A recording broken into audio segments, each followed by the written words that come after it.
c'est à nouveau sur les routes de France que l'on se retrouve. Aujourd'hui, on va parler d'un produit incontournable sur les tables françaises, le fromage. Il est associé à l'image même de la gastronomie française et d'ailleurs, il est reconnu patrimoine immatériel par l'UNESCO. Et les Français ne s'y trompent pas, avec près de 1000 variétés, des pâtes molles aux pâtes cuites, persillées ou encore pressées. Et avec 45 appellations, nous sommes les plus gros consommateurs de fromage au monde. Et on en dévore en moyenne 26 kilos par personne chaque année. Moi, je dois être un petit peu au-delà de la statistique. Alors, une fois n'est pas coutume, on débutera notre tour de France des fromages par les côtes bretonnes. Pourtant, ça n'est pas le pays du fromage, c'est le moins qu'on puisse dire.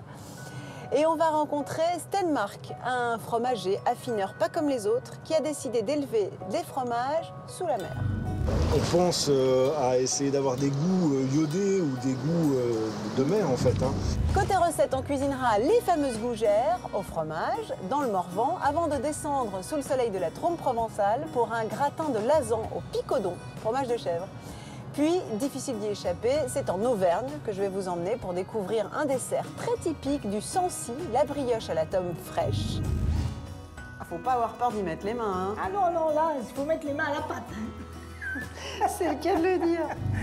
Et ensuite, nous verrons que les fromages se réinventent chaque jour avec des producteurs, des fromagers, des affineurs qui ne sont jamais à court d'idées pour créer de nouvelles saveurs.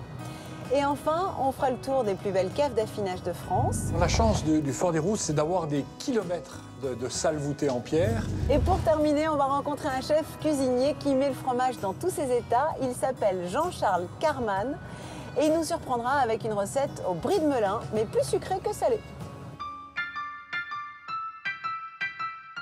Récapitulons, c'est d'un bout à l'autre de la France que nous voyagerons avec un premier arrêt sur la côte bretonne, à Plouguerneau, pour des fromages aquatiques. Nous passerons par la capitale pour la recette de notre chef, avant de nous rendre dans les Vosges pour découvrir une création fromagère. Nous descendrons dans le parc régional du Morvan, avant d'arpenter les montagnes du Haut-Jura et leurs somptueuses caves de comté. Enfin, la Drôme provençale nous accueillera pour une recette itinérante. Allez, c'est parti! C'est en Corse que l'on va démarrer ce voyage, près de Corté, où Marco fabrique au chaudron, à l'ancienne, comme ses ancêtres, le bruccio, ce fameux fromage frais de brebis ou éventuellement de chèvre.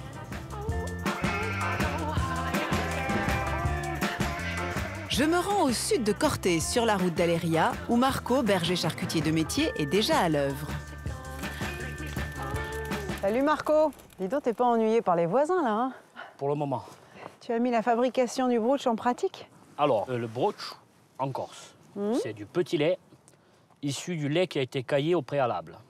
En fait, on fait prélève le lait, on fait le voilà. fromage et on récolte Pour faire le brooch, petit lait. il faut faire le fromage automatiquement. 85% en gros de petit lait et 15% de lait. Mais brebis ou chèvre? Brebis ou chèvre. Et en plus, sur Venaco, on a une spécialité quand même, c'est de mélanger les laits. Donc c'est un fromage qui est moins gras que le brebis pur. Oui, parce que le lait de brebis est très gras. Le lait de chèvre coupe un peu le gras et le fromage est, pour nous, meilleur. Il faut mettre le lait de chèvre quand le petit lait a dépassé une certaine température. Pour savoir la température, les vieux n'avaient pas de thermomètre. Donc ils mettaient le petit doigt dedans. Quand le doigt il pique, généralement, c'est que tu commences à avoir une température un peu plus élevée que 40 degrés quand tu prends la douche. Voilà. C'est vraiment le fromage des bergers. Ah oui, c'est le fromage des bergers, c'est le produit du pauvre. La preuve, c'est qu'on peut en faire une petite quantité dans un petit chaudron. Bien sûr, avec ça, ils nourrissaient une famille. C'est d'autant plus le produit du pauvre, c'est que finalement, il est fait à base de résidus, comme tu disais. Et maintenant, il est devenu un produit pour les riches. Et oui, parce que c'est très recherché. Il y a de moins en moins de bergers. C'est devenu un produit d'exception maintenant, qui est prisé sur les marchés, qui, dans les restaurants, maintenant, il n'y a pas un plat où il n'y a pas de brooch. C'est vrai. Les courgettes farcies au brooch, le fiadone, ça c'est le gâteau national. Alors là, est-ce que tu penses qu'on est à 60? Je vais mettre mon petit doigt pour voir si... Le petit doigt. Comment tu dis, si ça pique? Ah oui, ça pique. Voilà. Ah, ça pique. Moi, je dis qu'on n'est pas loin là. Donc là, on va y mettre le lait. Une fois le lait intégré, il va falloir continuer à chauffer en écumant en permanence pour éviter qu'une peau ne se forme. Un travail que Marco confie à la pinsoute, comme disent les Corses. C'est comme ça qu'ils surnomment les continentaux. À quoi tu sais alors que tu atteins la bonne température? Là aussi, tu mets le petit doigt? Ah là, on ne met plus le doigt, là. Tu mets un doigt de pinsoute? Non, du tout. Non plus? Non, doigt de pinsoute, il risque de le faire tourner, donc c'est pas bon. Donc Donc là, maintenant, il faut le laisser se reposer. Et il est corse après tout le brooch, hein, c'est normal. Hein. Faut pas le brusquer. Hein. Non, non, non. Faut qu'il se repose. Le bruccio monté dans le chaudron, il faut maintenant l'égoutter. À l'époque, on le mettait dans des paniers en jonc ramassés le long de la rivière et tressés. Maintenant, on a tout en inox. Hein. Bien sûr. Ça, c'est le matériel de ton papa. Voilà. Et de tes ancêtres en général. De mes vieux. De tes vieux. Ça s'enlève à petite couche. D'accord. Ah, comme ça. Et ça se Oui, met magnifique. Oh là là. Qu'est-ce que ça doit être bon, ça. C'est merveilleux, dis donc. C'est laiteux, c'est doux. Donc il va être très tendre. Si tu veux le goûter chaud. Mais avec le doigt? Ah, tu peux avec la bouche aussi. Hein. De toute façon, c'est tout pour toi. Hein. Ah bon? Bah dis donc, c'est un beau cadeau, ça. Ah oui, c'est bon. Oh là là, qu'est-ce que c'est bon, ça. C'est difficile de comparer, c'est pas de la crème, hein. C'est pas un yaourt, c'est pas C'est de la pas- crème. c'est entre les du deux. lait cuit dans le petit lait. Oh là là, qu'est-ce que ça a bon goût aussi. Tu as tous les arômes qui ressortent d'un coup. J'ai l'impression de manger de la mousse de lait, presque. Oh, tu dis que c'est pour moi, je peux y aller, alors. Tout pour toi. On peut le conserver une semaine, mais c'est ultra frais qu'il est le meilleur. Eh ben, dis donc. Elle est pas malheureuse, ta femme, hein. J'espère. J'espère. Ben, ma femme, elle est petite fille de berger aussi. Donc, Ah oui. c'est Donc elle pas aussi, elle connaît le métier. Voilà. Elle a fait avec moi le fromage et tout. Ouais, il n'y a pas de... Des vrais de vrais. On essaye. Eh ben, continue. Salut, Marc. Et merci, hein. Les moyens modernes et les normes d'hygiène ont un peu changé les façons de faire. Dommage, car la saveur du bruccio de Marco n'a pas d'égal.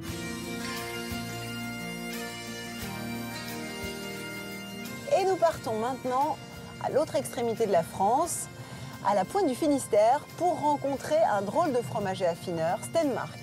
Il est passionné des pâtes molles, comme des pâtes dures d'ailleurs, et il élève depuis les années 80 ses fromages dans ses caves d'affinage, comme on le ferait avec un grand vin. Il parle d'ailleurs de crus de lait, comme des grands crus de Bordelais. Il s'est d'ailleurs récemment lancé dans une folle aventure, affiner ses fromages en pleine mer. Je vous en dis pas plus, il faut le voir pour le croire.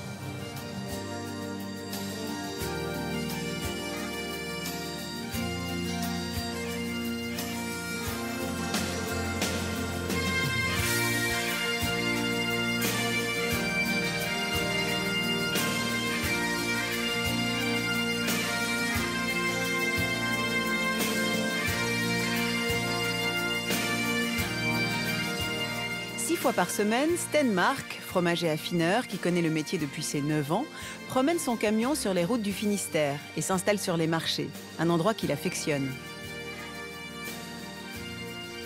Bah nous, on aime bien l'ambiance du marché parce que c'est vivant, c'est un théâtre vivant tout le temps. La Bretagne, première région productrice de lait, n'a pas de tradition fromagère. Mais depuis quelques années, de jeunes producteurs locaux se sont lancés dans la création de fromages bretons. Une initiative que Sten soutient évidemment à 100%. Alors là, on est sur un fromage donc, fabriqué en Bretagne. En fait, il s'agit du seul bleu breton. Ce fromage, il me tient vraiment à cœur parce qu'aujourd'hui, grâce à ce produit, on teste des nouvelles expériences d'affinage. Ce fromage, c'est Benoît Darlet, ami de Stenmark, qui le confectionne. Producteur depuis près de 20 ans dans la ferme familiale de Bellevue, dans les Côtes-d'Armor, il a repris l'initiative de son père, premier breton à transformer sa propre production de lait en fromage. Aujourd'hui, Benoît crée artisanalement une belle variété de fromages fermiers au lait cru, allant des pâtes pressées non cuites aux pâtes fraîches, sans oublier les pâtes persillées comme ce beau bleu appelé bleu d'Iroise. Et Sten vient justement le chercher.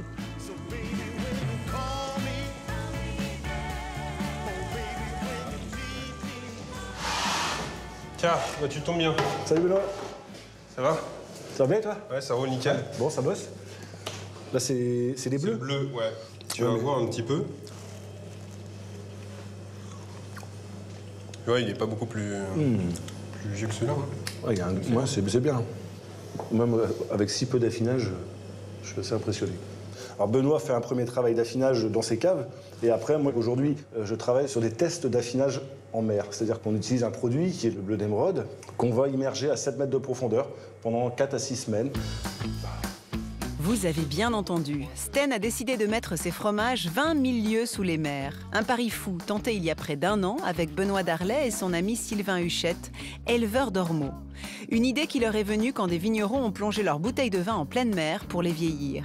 Les fromages sont placés dans des caisses avec les coquillages, sortes d'escargots de mer, et partent à 7 mètres de profondeur. Chaque mois, ils les remontent pour les tester.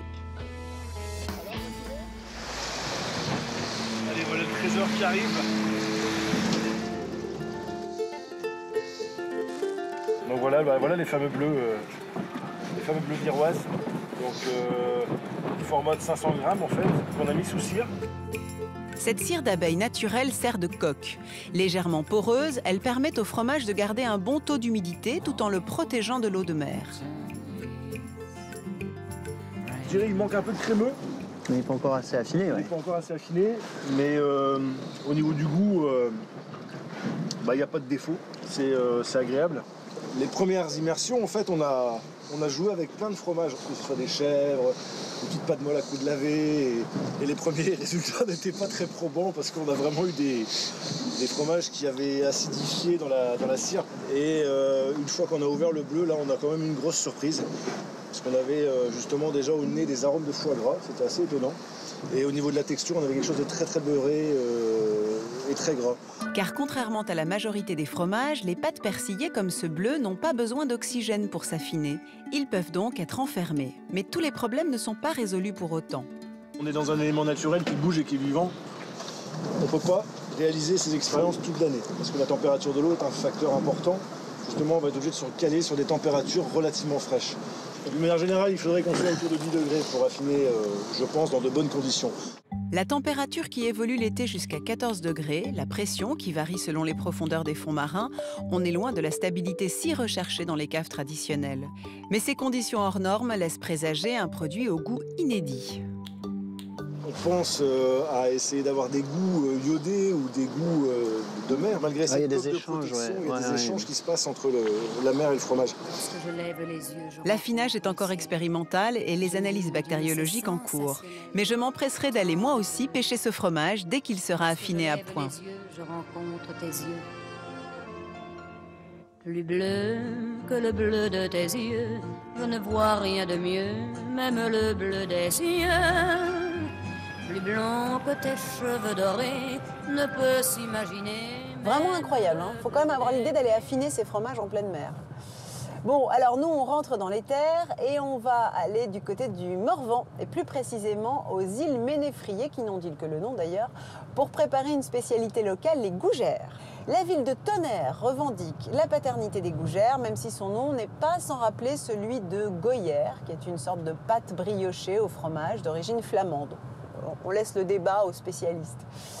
Alors nous, on va rencontrer Claude Sauzy, qui est un super actif, qui est un peu une sorte de géotrouve-tout. Et avec lui, je vais préparer les fameuses gougères et je pense qu'il va nous éclairer sur l'origine de ce mets bourguignon.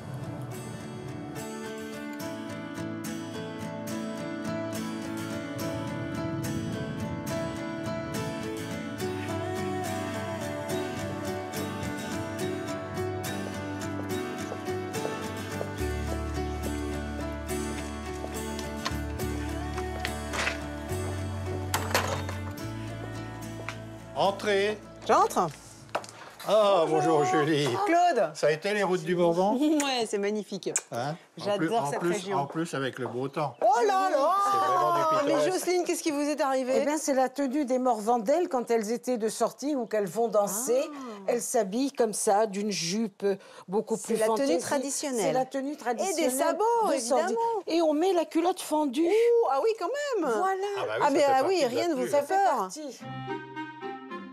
Vous m'avez l'air pointu sur la cuisson à la cheminée, vous. Oui, parce qu'on est dans le Morvan et on a beaucoup de bois Et bien qui sûr. se perd, pour ainsi dire. Et on va faire nos gougères au feu de bois? Et oui, c'est un peu la maison des fous ici. Oui, je vois ça. J'ai entendu dire que les gougères avaient été inventées pour, en quelque sorte, dégriser les gens qui dégustaient les vins dans les caves, dans toutes les caves de Bourgogne, c'est ça? Oui, c'est vrai. C'était ce qu'on mangeait Oui. pour ne pas avoir le ventre vide quand on dégustait l'alcool. Alors, il y a des fois, j'ai pas dû en prendre assez de gougères, alors je pense. Bon, alors dites donc, à force de digression, où sont-elles ces gougères? Voilà Alors, les ingrédients? Tout est là. Pour 25 gougères, il y a 25 centilitres d'eau, Ouais. Ah, c'est pratique. le beurre qu'on va couper en petits carrés, qu'on va mettre dedans. Je le mets dans l'eau? Oui, dans l'eau directement. D'accord. Ouais. Hop, oh, bah, il est déjà bien mou. Hein. Bon, une cuillère de sel, un petit peu de muscade, un petit peu de poivre, du moulin. Voilà. Et maintenant, on va faire chauffer. Allez. Alors ça, on va le mettre chauffer tout doucement. jusqu'à temps que ce soit ébullition. Hein. Une fois la bonne température atteinte et le beurre parfaitement fondu, nous ajoutons la farine. C'est vraiment la recette de la pâte à choux, hein, pour l'instant. C'est de la pâte à choux. D'accord. On va tourner jusqu'à temps que ça fasse une belle boule. Ouais. Voilà, on va bien la machiner. Ouais. Ah, la machiner. Oui, enfin, je me comprends. Non, bah, moi aussi, je comprends, la machine. Voilà. Bon, Qu'est-ce qui vous a appris à faire les gougères? Eh bien, j'ai des amis qui tenaient une boulangerie-pâtisserie-chocolaterie sur la place de Carré-les-Tombes. Et quand ils ont vu que j'avais fabriqué un four à bois, ils m'ont dit, mais dis donc, Claude, toi, tu pourrais faire des gougères. Ils se sont dit, ce gars-là est digne de faire des gougères. J'ai dit, je ne sais pas faire les gougères. Ils sont descendus un jour me montrer. C'est gentil, ça. C'est comme ça que j'ai copié. J'ai fait un copier-coller sur leur recette. Ah, d'accord. Alors là, il faut commencer à casser les œufs un par un. Allez, j'y vais. Hop. Alors voilà, alors le premier, on le mélange bien. D'accord. Hein. Voilà. On y arrive à la cuillère. Hein. Ouais, c'est sûr. Je vais vous dire, en général... J'ai pris la cuillère parce que je pensais que c'était Julie qui allait tourner, c'est pour ça. Ah bah attendez, je vous prends au mot, moi j'osais pas, hein. Carrément que je vais tourner. Alors attends. Sauf que je vais aller moins vite que vous, mais... Elle est belle, hein. Vous avez vu comment il parle de vous? Elle est belle. Non, je parlais de la pâte à choux. Mais Claude, ne cassez pas notre coup. Non, mais je suis sur la pâte à choux, tiens, là. on se disait il est romantique et tout. Je suis à fond sur la pâte à choux. Ah ben oui, c'est nous les choux. C'est foutu ce truc-là. Hein. C'est foutu ce truc-là. Ah ouais. Voilà, regardez-moi ça un peu. Hein, quand je fais de la purée, elle va être belle. Je crois que je peux préparer la prochaine. Ça roule comme ça ou encore un peu plus? Non, elle est pas mal. Alors. Allez. C'est bon. Alors, on y va. Attention aux petites mimines. Ouais, je vais en mettre un peu partout, là. Voilà. C'est bon. C'est bon? On met pas tout? Et voilà, que vous avez vu, il les rapproche pas trop parce que oui, quand elles vont gonfler... Ah oui, ça va gonfler. Hein. Voilà, bien sûr. Et je fais la fin? Ah, attendez. Hop, qu'un plateau, ça vous contourne. Voilà. Hop. Pour ceux qui n'auraient pas de poche à douille, une simple cuillère suffira pour les façonner. Laissons libre cours à notre imagination et pourquoi pas des gougères en couronne. Voilà, faites 2 tours. 2 tours. Voilà, qu'elles soient un peu plus épaisses. Ok, voilà. chef. Il n'y a rien de perdu. Alors, on part au four? Allez, on y va. C'est par là, hein? Je fais suivre le gruyère. Donc ça, c'est encore un autre four. Ah bah oui. Voilà. D'accord, là, c'est le vrai four à pain, quoi. C'est le gros morceau. Alors là, avant d'enfourner, on va mettre un petit peu de gruyère. Vous voyez? Une technique propre à Claude qui ajoute simplement le fromage au-dessus pour permettre à la pâte de bien monter. Il s'agit généralement de gruyère et pour ceux qui préfèrent les goûts plus prononcés, optez pour du comté. Alors là, attention, c'est chaud.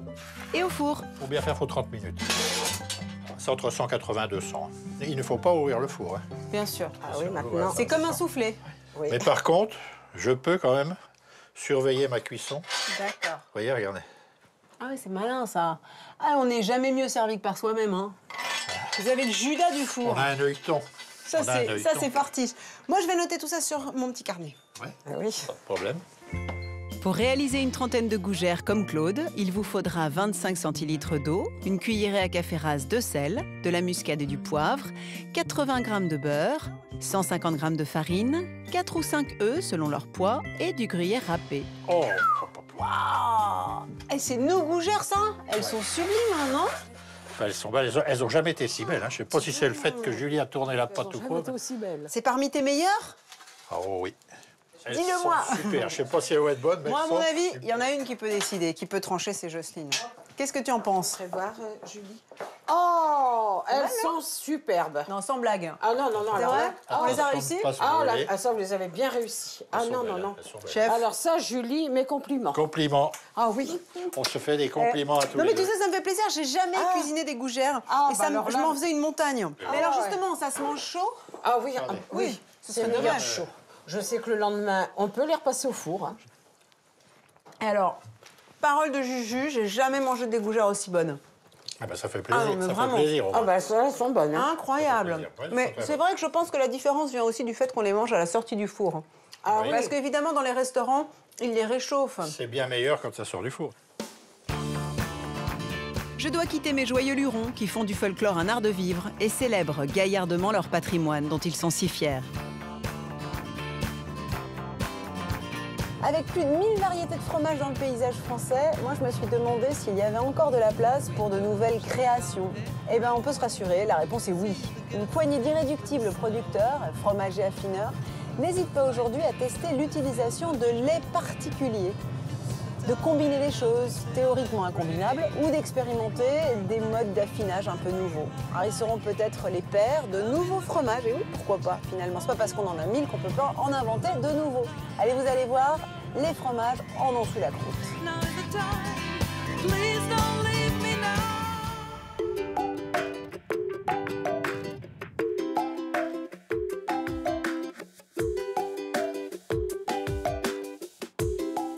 Dans sa ferme familiale en bordure du pays de Bray, Anselme Baudouin confectionne des fromages picards au lait cru traditionnels. Mais il aime aussi bousculer les habitudes de ses clients. Je voulais des fromages un peu jeunes, un peu dans le mouvement, dans l'air du temps. Et c'est pour ça que je me suis mis à faire des fromages nouveaux.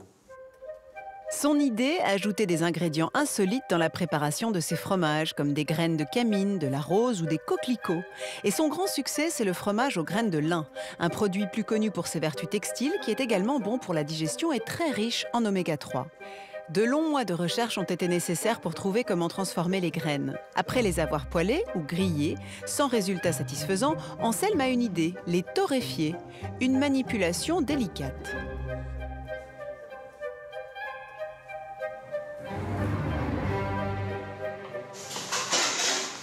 Les graines tout juste torréfiées. Si on la grille trop, c'est des graines très huileuses, elle prend feu. Si on la grille pas assez, la graine va germer.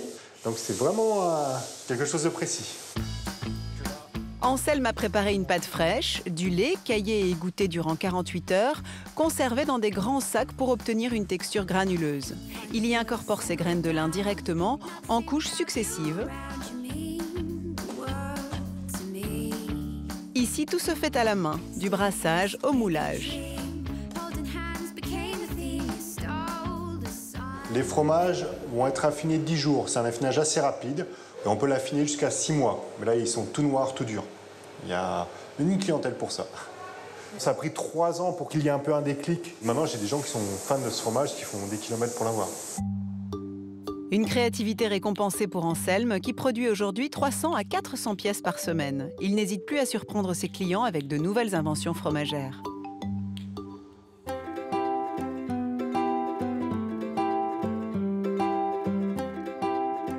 Retour dans le Finistère, où dans les Monts d'Arrée, Laetitia Benoît a, elle, décidé de travailler le lait d'une race de chèvre locale, la chèvre des fossés.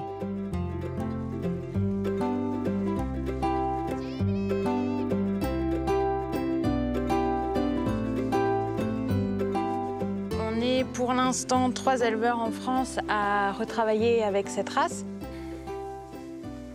Dans le temps, en fait, la chèvre des fossés était dite la vache du pauvre. Les propriétaires qui ne pouvaient pas se payer de vaches avaient du coup la chèvre. Et pourquoi chèvre des fossés? Parce qu'ils s'en servaient, ils n'étaient donc pas propriétaires terriens. Et ils avaient le droit de faire paître leurs chèvres sur les talus ou les chemins côtiers. Aucune chèvre n'a une couleur identique, ce qui les rend encore plus uniques. Autre typicité de ces chèvres, leur lait particulièrement riche et crémeux et dont la saveur évolue. En gros, le fromage change au cours des saisons parce que leur alimentation finalement change également avec la nature. En ce moment, c'est châtaigne et pommes le soir au dîner. Leur région de production et leurs matières premières font de ces petits fromages frais des produits doublement originaux. Sachant que la Bretagne n'est pas une région fromagère, les gens ont envie de goûter et de découvrir surtout. Un fromage peut également se créer à la dernière étape, l'affinage. Cyril et Christelle Laureau, 25 ans de métier au compteur, l'ont bien compris. Dans leur cave vosgienne, ces dénicheurs de fromage, comme ils aiment à se définir, font patiemment maturer des produits exceptionnels venus des 4 coins de la France. Mais ils n'ont pas résisté à quelques fantaisies.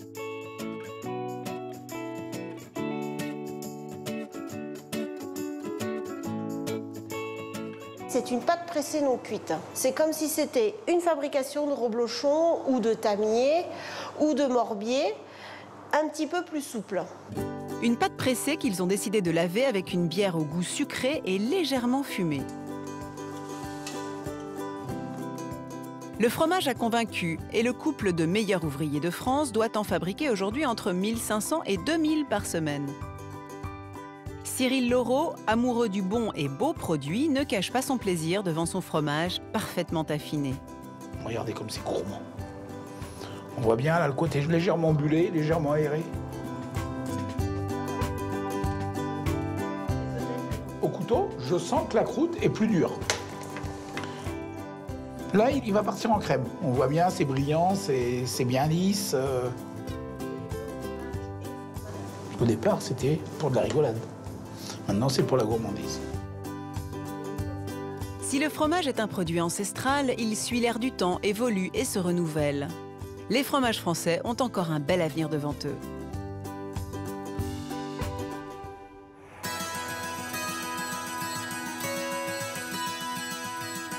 On poursuit notre tour fromager sur les routes sinueuses d'Auvergne pour vous parler d'un fromage traditionnel, le Saint-Nectaire, une pâte onctueuse, un petit goût de noisette. C'est un fromage à pâte pressée, non cuite, qui est l'emblème du Sancy et qui est le premier fromage d'Auvergne à avoir bénéficié d'une AOC en 1955. Alors on va retrouver là-bas Félicie et sa famille qui élèvent des vaches laitières et qui produisent du Saint-Nectaire, fermier bien sûr, au lait cru. Et je vais préparer avec Félicie une recette typique du Sancy, elle aussi, la brioche à la tome fraîche. Allez, direction l'atelier de fabrication de Félicie.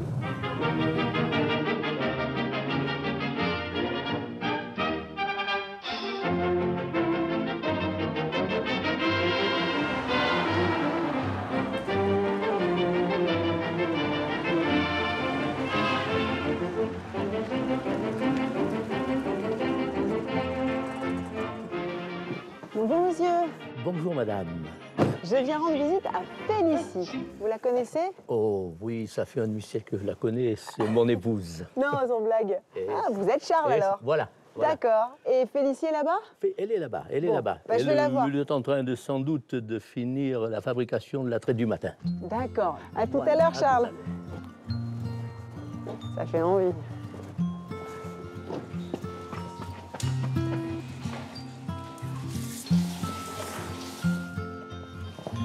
Bonjour, bonjour. Bonjour Julie. Bonjour Félicie. Enchantée de faire votre connaissance. Moi aussi, je pose ça parce qu'il fait plus chaud du coup. Hein. Oui, mais là il fait chaud, il faut vous déshabiller. Oui. Alors là, vous êtes en train de terminer. Il faut faire le nettoyage maintenant. Bon, les fromages sont sous presse, vous voyez. Ouais. Ils sont en train de s'égoutter jusqu'à ce soir. Alors, moi je suis venue évidemment pour parler Saint-Nectaire et pour le goûter, mais surtout pour découvrir cette incroyable recette dont, alors franchement, j'avais jamais entendu parler, la brioche à la tome. C'est de la tome fraîche, là, vous voyez. D'accord. Ah oui, c'est vraiment, en fait, le lait caillé et goûté, voilà. quoi. Et goûté. D'accord, c'est le premier stade du fromage. Voilà. Là, il n'y a pas de sel et il n'y a pas d'affinage. C'est naturel. Vous voulez que je vous aide? Je la prends? Voilà la tome fraîche. Allez, c'est parti. Et nous allons faire la brioche. Oh là là là là, c'est beau. Je peux goûter? Ah oui, tout à fait. Ouais, on peut pas dire que ce soit dément. Hein. Non. Ça crie sous la dent, ça n'a pas de goût. Voilà, ça n'a pas de goût. Mais c'est justement ce qui vous intéresse. C'est ce qui nous Si ça avait intéresse un pour goût faire de la fromage. brioche. Si ça avait un goût de fromage, je ne ferais pas la même histoire. Ça serait pas bon. Ah bah c'est parti. Voilà. C'est ici? C'est ici, allez-y. Merci. Entrez donc. Hop là. Oh là là, quelle belle cheminée. Oh, ça, c'est la pierre volcanique d'ici, hein? Ah oui, c'est la pierre d'Auvergne, là. Mais revenons-en à notre tome fraîche et débutons notre recette. Félicie sépare la tome de son petit lait, alors que de mon côté, je casse 6 œufs pour lier la pâte de notre brioche sucrée. Alors, oh, ça c'est des œufs de ferme bien frais, non? Ah oui, c'est les œufs de nos poules. Ah bah voilà, vous savez à quoi je le vois? Oui. La finesse de la coquille. Alors là, il faut donc émietter. Il faut émietter. Si vous voulez essayer. Allez, c'est parti. Allez, hop. Ah oui, c'est du boulot parce que c'est ferme quand même. Hein. Oui, oui, oui, c'est ferme. Pendant que je désagrège la tome, Félicie ajoute un sachet de levure et le sucre. C'est ce qui s'appelle un pesage à la mano. Voilà. Un pesage à l'auvergnate. Alors maintenant, on va pouvoir rajouter la farine. D'accord. Et encore 500 grammes. C'est ça. Alors allez-y, Ouais, on va voir s'il faut en rajouter à nouveau. Vous mélangez bien en remuant. Et en remuant. En tournant, voilà, Ah vous bon tournez. Voilà. Mais une main suffit. C'est ça le geste? Voilà. Pour que ça vous fasse des blocs, mais il ne faut surtout pas la tasser. Ah, faut pas avoir peur d'y mettre les mains. Hein. Ah non, non, là, il faut mettre les mains à la pâte. Hein. C'est le cas de le dire. Eh bien là, c'est pas mal. Il ne reste plus alors qu'à disposer la pâte dans un moule bien beurré. Félicie a opté pour un moule à Savarin qui permet une cuisson plus homogène. Alors, pour la mettre dans le moule, comment on fait? Vous voyez, vous la prenez et vous la posez comme ça, sans la tasser. Il faut la laisser tomber comme ça. D'accord. Si elle veut bien tomber, parce que hein, on est un peu empêtré. C'est le cas de le dire. Puis nous l'enfournons dans un four préchauffé à 165 degrés. Ah bon? C'est étonnant parce que c'est très granuleux. Oui. Mais c'est très bon parce qu'on n'a plus le côté un peu caoutchouteux et qui crissait sous la dent. Alors là, c'est parti pour 1h15. D'accord. Pour qu'elle soit bien cuite, c'est obligé. Eh ben, c'est le temps qu'il me faut pour me laver les mains. Peut-être pas tout à fait. J'en profite pour noter dans mon carnet la recette de la brioche à la tome fraîche de Félicie, pour laquelle nous tenterons de nous procurer 1 kg de tome fraîche ou de fromage frais caillé, 500 g de sucre, 500 g de farine, un sachet de levure chimique et 6 œufs. Félicie profite du temps de cuisson pour me dévoiler un trésor. À 2 pas, la rue des Caves. Chaque producteur du village en possède une pour y affiner leur précieux fromage. Toutes ces portes-là donnent sur des caves enterrées, du coup. Voilà, des caves creusées, là, dans le tuf volcanique. Et depuis combien de temps? Depuis le XIVe siècle. Elles affinent du Saint-Nectaire et elles ont toujours eu du Saint-Nectaire. Et voilà. Alors, ça, c'est la vôtre? Ça, c'est la nôtre. D'accord. Alors. Ah oui, là, c'est pas le même climat. Hein. Ah, c'est pas du tout pareil. Hein. Ouais, il fait doux et humide, surtout. Alors, ce fameux Saint-Nectaire, là, il y a un champignon qui s'est développé grâce à l'humidité qui est nécessaire, j'imagine. Oui, et puis on les a lavés aussi à l'eau salée. Ils sont toujours lavés 2 fois à l'eau salée. Puis après, chaque semaine, il faut les essuyer pour écraser ce mucor gris. Ça s'appelle du mucor. La moisissure grise et les retourner. Évidemment. Voilà, 1 fois par semaine. Et l'affinage, justement, il dure combien de temps dans les caves? L'idéal, c'est 1 mois et demi. D'accord. Et vous? C'est une saveur qui convient à tout le monde maintenant. Vous, c'est ce que vous faites? Si vous arrivez à l'avoir 2 mois, il est encore meilleur. C'est encore meilleur, c'est comme tous les fromages. Voilà. Hein. Plus il reste à la cave, plus le goût va s'affirmer. Bien sûr. Hop. Faut pas être grand ici. Hein. Faut pas être grand, hein. Les Auvergnats étaient petits. Mais tout cela m'a mise en appétit. Il est temps pour nous d'aller savourer au chaud la brioche de tome fraîche. Nous sommes rejoints par Charles et Stéphane, le fils qui travaille lui aussi à la ferme et qui ne louperait pour rien au monde leur pause gourmande. Et alors, la fameuse brioche, vous la mangez depuis des années, alors? Oui, un certain nombre d'années, en effet, oui. C'est magnifique. Je peux regarder? On dirait un kouglof auvergnat. Voilà. C'est un peu ça. Ah, c'est incroyable. Mais autrefois, les gens n'avaient pas de moule. Je me souviens, ma grand-mère... Mais elle l'a cuisait comment, alors? Eh bien, elle faisait sa brioche, et puis alors, elle l'a disposée en couronne, et elle la mettait au four comme ça, il n'y avait pas de moule. Bien sûr, et ça devait être délicieux. Comme un pain. Comme un pain, voilà. Comme un Vous pain. avez tout compris, ça se faisait comme ça, oui. Merci. Oh là là, c'est magnifique. Servez-vous. Ah ben avec plaisir. Oh, c'est superbe, cette mie, là. Elle est bien alvéolée, elle est bien levée, et en même temps, elle est bien dense. On voit bien les morceaux de tome à l'intérieur, ce qui fait que la pâte n'est pas tout à fait lisse, en fait. Félicie a pour habitude de l'agrémenter d'une confiture maison, en l'occurrence des mûres du jardin. Ah, vous mangez ça à la cuillère? À la cuillère ou à la main, hein, comme on veut. Hein. Oh non, mais moi je Parce fais comme on me dit. à la main, c'est même plus pratique. Ah, vous me rassurez, avec un petit peu de confiture. C'est très bon. Mais ce qui est étonnant, c'est que, pour moi, c'est assez loin d'une brioche. Vous voyez ce que je veux dire? Parce que ça ressemble à un gâteau, un cake qui est absolument délicieux. On ne pourrait pas deviner qu'il y a du fromage frais non égoutté, hein, ça pourrait être fait au beurre. Ça se sent pas tellement, le fromage. Non. Hein. Non, pas du tout, mais c'est bon. C'est bon parce qu'en plus, c'est croustillant à l'extérieur. Oui. Comme c'est une pâte assez dense. Et c'est moelleux à l'intérieur. Ça, c'est une découverte. Bon, bah merci Félicie. Merci Charles. Et merci Stéphane. Alors, c'est 3 dans la région, c'est 4? Vous pouvez. Autant que tu veux. Salut, merci beaucoup. Allez, au revoir.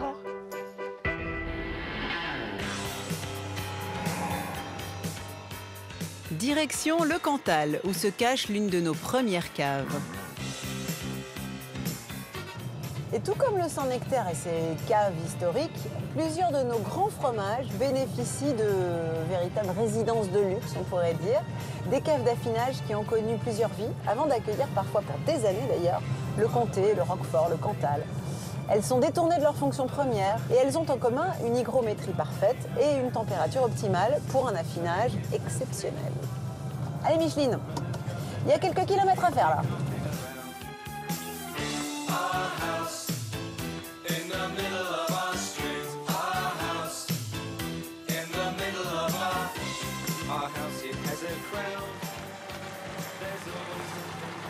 Je suis pas sûre que ce soit dans les moyens de ma petite Micheline de suivre cette route, donc je vais l'abandonner là. Je vais trouver mon chemin à pied.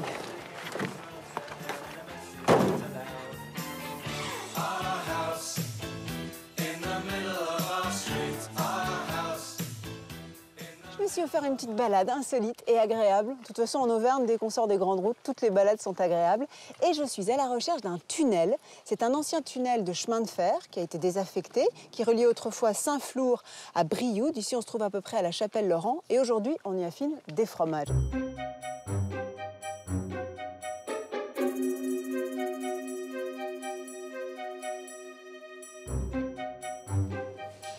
Bonjour. Bonjour. Vous êtes Florent? Oui. Bonjour Florent. Vous allez bien? Ça va très bien, mais je suis en admiration devant cette cave, c'est tellement incroyable. Puis c'est planqué, hein? Ah, complètement, oui. On est vraiment dans la pampa, comme on dit ici. C'est voulu aussi, puis c'est le site qui voulait ça. Vous avez combien de meules? Ici, actuellement, il doit y en avoir 4000. Vous avez une idée de la valeur, à peu près, de ce que la cave recèle? La valeur, non, pas exactement. Il faudrait multiplier par 100 € pièce. Ah bah c'est pas mal, hein, ça fait un beau trésor. Ça fait un beau trésor, oui. Alors, on peut visiter? Oui, bien sûr.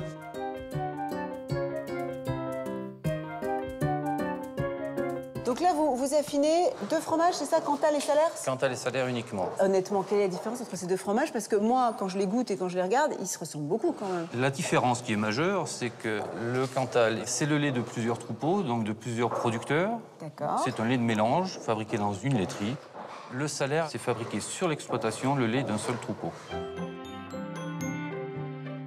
On voit le bout du tunnel, comme on dit, non? Ça y est, Non, c'est pas fini? du tout. Quand, Ah bon? Parce que là, ça fait tout noir. Hein. Quand il n'y en a plus, il y en a encore. Ah oui! Oh, en fait, on n'est qu'à mi-chemin. On n'est qu'à mi-chemin. C'est impressionnant. Et le tunnel, alors, il fait combien de mètres de long? Il fait 900 mètres.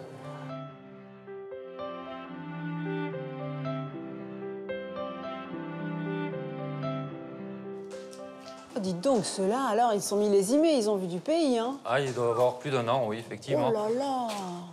Ça, ce sont quoi, des salaires ou des... C'est des salaires. Je vais vous en faire goûter un.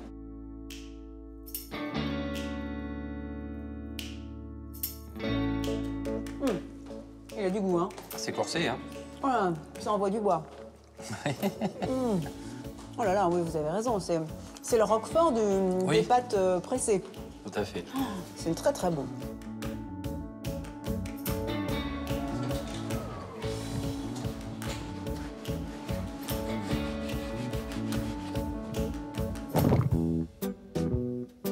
Mais c'est dans les montagnes du Haut-Jura que l'on trouve la plus imposante des caves. Perchée à 1150 mètres d'altitude, deuxième plus grand bâtiment militaire français construit par Napoléon en 1840, le fort des Rousses s'étale sur 21 hectares. Jean-Charles Arnaud, directeur de Juraflore et créateur de la cave, connaît l'histoire de ce site sur le bout des doigts. Cette forteresse a été construite pour 3500 hommes, 2000 chevaux, 70 ans de construction ont été nécessaires pour élaborer ce lieu assez incroyable. Aujourd'hui, le fort est complètement pacifique. À force d'arpenter les galeries durant son année en tant qu'instructeur militaire, Jean-Charles Arnaud, fromager dans l'âme, décide de le racheter en 1995 et de le convertir. Quand vous circulez dans ces voûtes de pierre et que vous êtes d'une famille fromagère comme la mienne, mon grand-père était fromager, voilà, mon père aussi, vous vous dites, mais ça ferait une cave fantastique. La chance du Fort des Rousses, c'est d'avoir des kilomètres de salles voûtées en pierre, où l'air chaud remonte effectivement ainsi et redescend par pression différentielle sur le bord de voûte. Donc c'est un mouvement naturel absolument lent, extrêmement lent, mais permanent. La pierre est parfaite, l'hygrométrie est très très bonne, et pourtant il n'y a pas une goutte d'eau sur la pierre, il n'y a pas une moisissure sur la pierre. C'est vraiment un matériau de rêve, quoi. 50 000 mètres carrés de salles voûtées où, grâce à l'architecture particulière, 100 000 meules de comté se développent et révèlent leur caractère. Alors, on a un fromage donc, de plus de 2 ans. Vous voyez sa croûte très rustique. C'est un fromage qui a déjà perdu au moins 8 kilos, 8 ou 9 kilos de matière, même probablement plus que ça. Et on a encore une texture extrêmement onctueuse. Ça, c'est la magie de la pierre, de la voûte de pierre. Mais c'est avant tout la montagne jurassienne composée d'une roche calcaire sur laquelle repose le bâtiment qui permet cette hygrométrie constante et parfaite. Le régulateur principal, il est là, en humidité et en température. Voilà. Et ce sont des dizaines et des dizaines de millions de mètres cubes de pierre qui régissent finalement donc le climat. Et que ça soit plein été ou plein hiver, il ne change pas. Le site compte encore des kilomètres inexplorés. Jean-Charles Arnaud, aussi passionné par ses fromages que par le fort, ne cesse de l'agrandir et de l'aménager. Grâce à lui, gastronomie et patrimoine sont liés à tout jamais dans le Jura.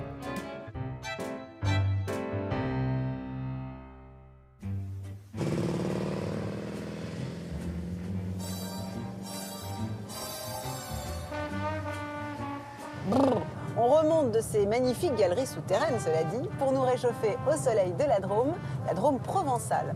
C'est une région qui a aussi son fromage attitré, le picodon, je pense que vous le connaissez.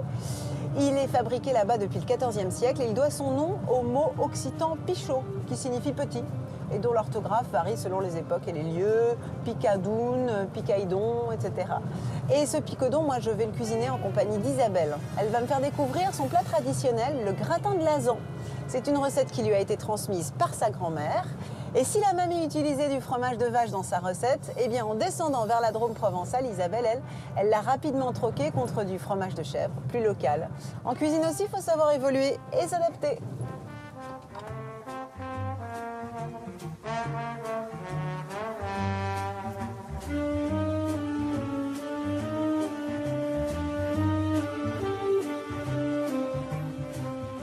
C'est dans son mât provençal que je rejoins Isabelle. Elle est d'ailleurs déjà lancée dans sa recette. Alors d'abord, raconte-moi pourquoi ça s'appelle le gratin de Lazan.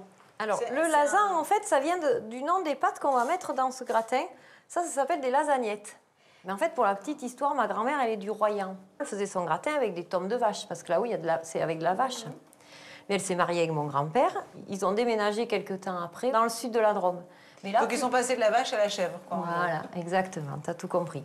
Alors, qu'est-ce que je dois faire? Dis-moi. Alors, il faut 4 œufs. Mais ouais, c'est le petit bol qui est prévu, voilà, parce hop. qu'après, je vais...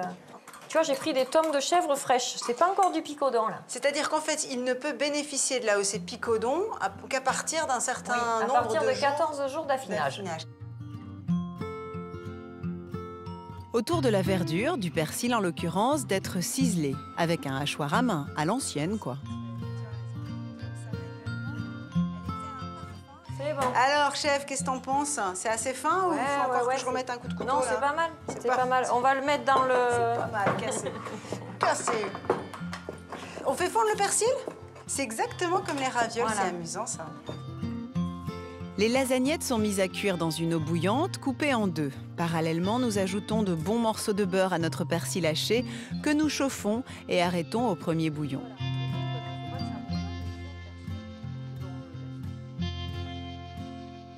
Et dis-moi, ce beurre, tu vas l'intégrer au fromage? On va l'intégrer là, voilà. Regarde, on va mélanger ça à la préparation. D'accord. Voilà. Je te laisse le remuer. Ça sent très bon. Dans la foulée, nous ajoutons quelques brins de sarriette, mais attention, point trop n'en faut. Je le mets directement dans le mélange? Ouais. Pas tout, hein. Comme ça suffit? Alors là, on va rajouter les pâtes tout à l'heure. On attend voilà, que nos pâtes soient prêtes. Tu sais ce que je vais faire? Je vais noter tout ça sur mon petit carnet. D'accord, pas de souci. Pour marier le Royan et la Provence en réalisant un gratin de Lazan comme Isabelle, il nous faut 500 g de lasagnettes, 500 g de fromage de chèvre très frais, 4 œufs, une botte de persil, quelques brins de sarriette, 210 g de beurre et enfin du gruyère ou du comté râpé pour gratiner. Le tout mélangé et versé dans un plat à gratin est enfourné à 200 degrés pendant 15 minutes.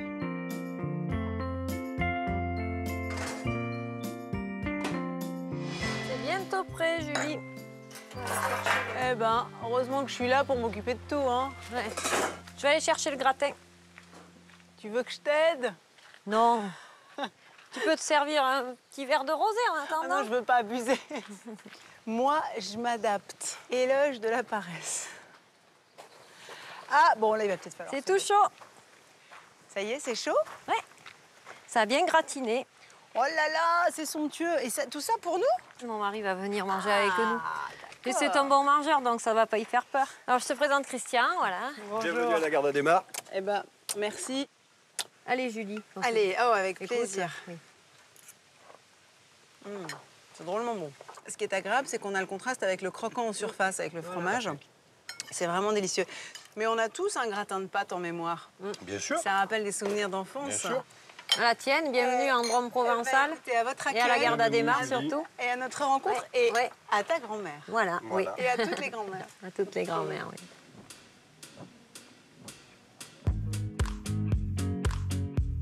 Quittons la Drôme provençale pour finir notre voyage et remontons en direction de la région parisienne. Bon, on ne pouvait pas boucler notre périple sans parler d'un fromage adoré par les Français, le brie.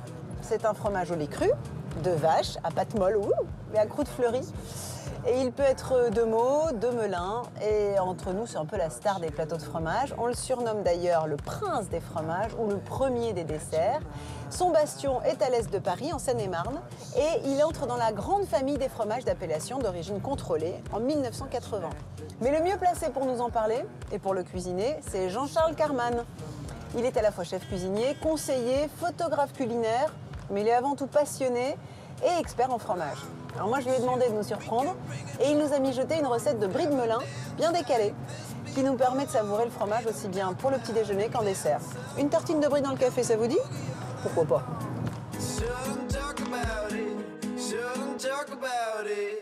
Aujourd'hui, j'ai décidé de te préparer un brie de Melun, poire fondante, miel de Paris et muesli croustillant.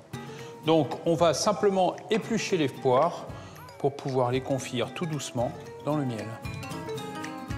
Le brie de Melun lui a inspiré une recette aux produits de saison et du bassin parisien. Il fait légèrement mousser le miel avant d'y mettre les fruits. La particularité du brie de Melun, c'est que c'est un brie qui a de la puissance. Il a une espèce de force légèrement salée qui accepte le mariage avec le sucre. La poire charnue plus ce miel arrondi vont faire l'équilibre de la recette. Alors ensuite, il suffit de débarrasser les poires afin de les laisser refroidir pour ne pas provoquer un choc thermique sur le fromage. C'est peut-être la partie délicate de la recette. Il va falloir ouvrir le brie en deux. Le plus simple, ce sera d'utiliser un fil. Ensuite, il faudra décoller les deux parties du fromage. Et ensuite, tout simplement, déposer les poires confites au miel, comme si on montait une tarte aux poires, mais en laissant une petite marge sur le bord pour que le fromage, en s'affinant, puisse se ressouder sur l'ensemble.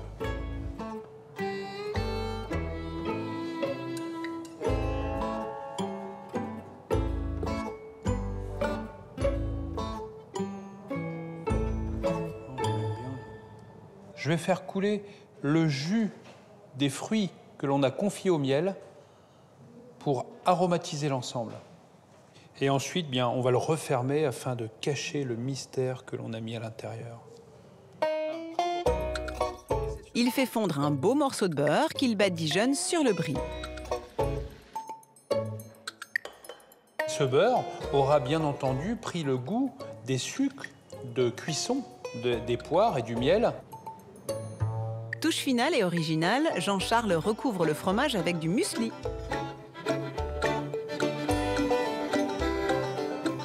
On va simplement aller le mettre au frais quelques minutes pour que le beurre fige et colle les céréales.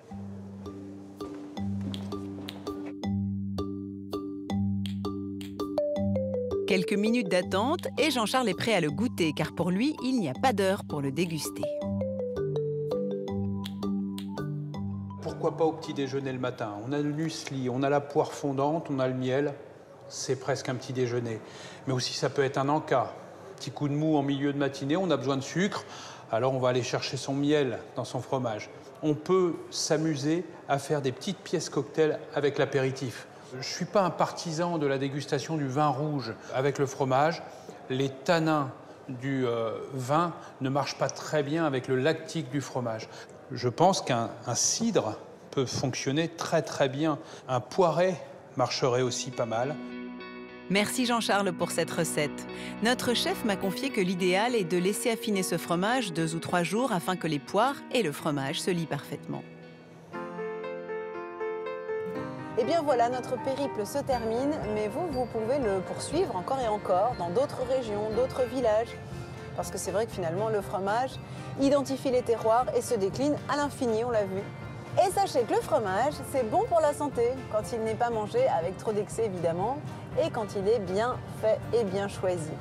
Nos carnets sur la route des fromages sont terminés pour aujourd'hui, mais je vous donne rendez-vous la semaine prochaine pour de nouvelles aventures, de nouvelles saveurs et de nouvelles découvertes au cœur de nos pays de France. Salut!